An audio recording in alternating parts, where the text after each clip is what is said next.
Salut à tous, c'est Julien. Alors on se retrouve pour un petit tuto sur la technique du track shadow. Alors le track shadow, comme son nom l'indique, c'est la traque de l'ombre. Alors à quoi ça consiste un petit peu cette pêche? Donc c'est de rechercher les zones d'ombre. En général, le silure, lui, cherche l'obscurité, donc un peu comme nous en été d'ailleurs. Il se déplace de nuit. La nuit étant finie au lever du matin, il va trouver les berges qui en premier vont être à l'ombre. Donc chercher cette berge, enfin trouver cette berge qui va être à l'obscurité, en tout cas une bonne partie de la matinée, voire de la journée.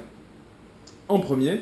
Ensuite, sur cette berge qui est à l'obscurité, vous allez trouver, je vous donne un exemple d'un spot idéal, c'est-à-dire un endroit, vous avez un grand platane, ou un grand arbre en tout cas, qui déborde un petit peu sur la rivière, et qui va créer une ombre à peu près sur la moitié de la largeur du plan d'eau. Sous cet arbre, vous avez une obscurité supplémentaire, du type roseau, un autre arbre, ou des buissons, ou autre, ou des ronces, qui vont s'avancer elles aussi sur l'eau. Et donc, qui vont créer en dessous d'elle, justement, une zone vraiment très sombre. Et donc, sous cette zone très sombre, c'est le spot idéal. Alors bon, je rajoute encore un petit dernier facteur qui pourrait faire que cette zone serait encore plus un hotspot. Ça serait par exemple des herbiers qui, avec le courant, seraient déposés ensuite sur les roseaux. Donc là, ça fait trois ombres en fait cumulées qui font que dessous, on est dans une obscurité totale. Alors, vous pouvez être sûr que sous un spot comme ça, vous avez très probablement des silures qui sont en pause, c'est une zone de tenue, comme on peut l'appeler.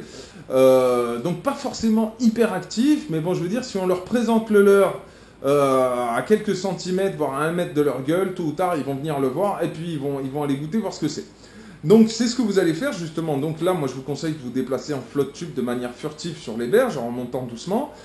Et quand vous allez arriver sur ces zones-là, prospectez-les, voilà, avec très grande discrétion, avec précision, avec beaucoup de patience. Vous allez essayer de glisser votre leurre le plus loin possible dans les obstacles pour aller chercher vraiment les zones les plus ombragées, pas forcément juste le bord de la zone ombragée. Vous les glissez, vous faites à peu près 30-40 secondes d'animation entre 10 et 50 cm sous la berge. Alors j'en rajoute, c'est pas une pêche en jeté-ramené, c'est une pêche en linéaire. Vous sortez 1 mètre de fil et vous pêchez entre 10 et 50 cm sous la zone d'ombre. Vous animez, voilà, comme je vous ai dit, entre 30 et 40 secondes, puis vous changez, vous allez à 1 mètre de là et vous faites la même chose. Voilà. Prospectez tous les postes qui présentent un petit peu ces caractéristiques sur le plan d'eau, et je peux vous assurer, je ne vous mens pas, je peux vous assurer que vous ferez du poisson. Cette technique pour moi est vraiment révolutionnaire. Je pense que j'ai enregistré aucun capot depuis le début de l'été et que je pratique cette technique. Donc pour moi c'est vraiment révolutionnaire de pouvoir piquer du silure comme ça de manière fréquente. C'est hallucinant. Enfin voilà. Ensuite, le matériel à utiliser, donc prenez des cannes pas très longues, 2,40 m, c'est ce que je vous conseille. Ça vous permet de glisser la canne un petit peu comme vous voulez au milieu des obstacles. Un talon un petit peu long aussi pour pouvoir avoir un petit peu de rallonge si des fois vous devez atteindre une zone un peu plus lointaine.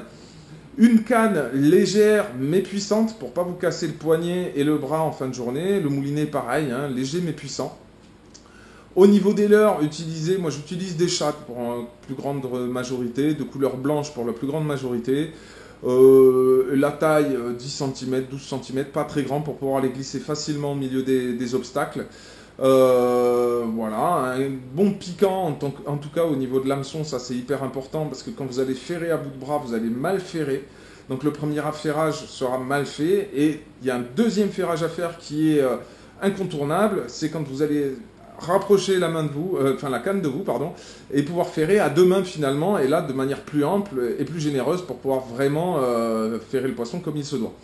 Ensuite, voilà, le combat va commencer. Donc là, c'est un combat qui est âpre en général parce que le poisson est près des obstacles, donc il veut tout de suite les rejoindre, donc il faut vraiment être tout de suite,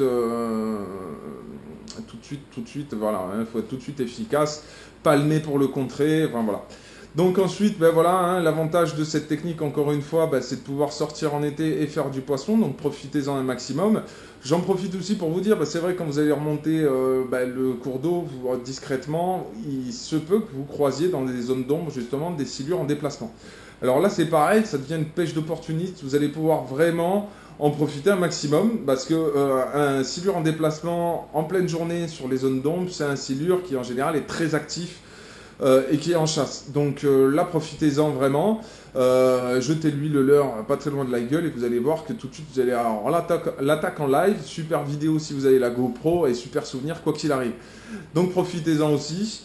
Je crois que j'ai rien oublié. Alors simplement si par la suite, suite à ce tuto, à ces vidéos et à ces explications, vous faites du poisson avec cette technique, que vous en parlez à d'autres personnes ou que vous postez des vidéos avec cette technique-là, si je peux vous demander de la nommer la Track Shadow, comme je l'ai nommée, voilà, hein, c'est une appellation, voilà, on en pense qu'on veut, mais bon, je pense que c'est celle qui décrit le plus, en tout cas, ce qu'elle est réellement. Donc voilà, n'hésitez pas, voilà, hein, en tout cas, à re-regarder la vidéo, à re-regarder mes vidéos pour justement donner un petit peu une image à toutes ces explications et à comprendre mieux. Et à me poser les questions en commentaire si j'ai pas répondu à toutes vos questions. Voilà, je vous dis à très bientôt. Ciao, ciao!